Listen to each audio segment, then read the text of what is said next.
Hair will grow even in places where you don't have it. Don't use it too much because your hair will grow excessively.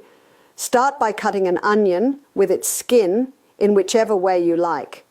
Onion has antimicrobial, anti-inflammatory, and hair growth stimulating properties, making it an ideal addition to your hair care routine.